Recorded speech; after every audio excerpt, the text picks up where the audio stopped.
Assalamu alaikum. Hello everybody. Welcome to my another video. This is Jahid Hassan in front of you. I hope you are fit and fine. I am also doing great by the grace of the Almighty Allah.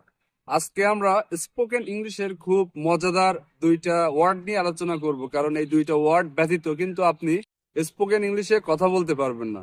তো প্রথমটা হচ্ছে that এবং দ্বিতীয়টা হচ্ছে this. ওকে, তো this normally আমরা কখন ব্যবহার করি এটা বুঝতে হবে আগে। যদি আমার নিকটের কোনো কিছু আমি নির্দিষ্ট করে বলতে চাই কোনো একটা সাবজেক্টকে, সেক্ষেত্রে আমরা কিন্তু দিস ব্যবহার করতে পারি। যেমন দিস ইজ এ গোয়াট, আমার পাশে একটি ছাগল রয়েছে, ঠিক আছে, এটা আমরা বলতে পারি দিস ইজ এ গোয়াট, এটা একটি ছাগল।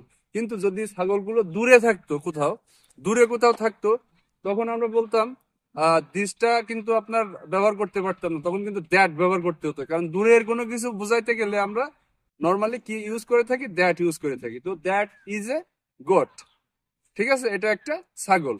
কিন্তু আবার একটা বিষয় লক্ষ্য রাখবেন, দিস এর প্লুরাল ফর্ম কিন্তু দিস, THESE, দিস। যখন একের অধিক বুঝাবেন, যে একটা নাই দুইটা ছাগল বুঝাবেন, যে এখানে দুইটা ছাগল তিনটা ছাগল, একের অধিক প্লুরাল বুঝাবেন, তখন কিন্তু দিস আর হবে। Okay, this are gods, 2 gods, 3 gods. তখন এই ছাগল যে গটের সাথে এর যোগ হয়ে সেটা প্লুরাল ফর্ম হয়ে যাবে। ওকে, আবার সেম ভাবে যখন আপনি দ্যাট ব্যবহার করবেন, দ্যাট এর প্লুরাল ফর্ম কিন্তু দোস। তো যখন আপনি দূরের কোনো কিছু আপনি বুঝাবেন প্লুরাল ভাবে, তখন কিন্তু দোস ব্যবহার করতে হবে।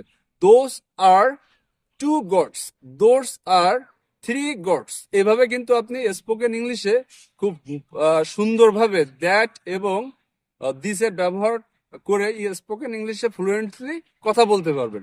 So those people watching the video, please follow my Facebook page, and if you are watching the video YouTube channel, please subscribe my YouTube channel. Thanks for watching.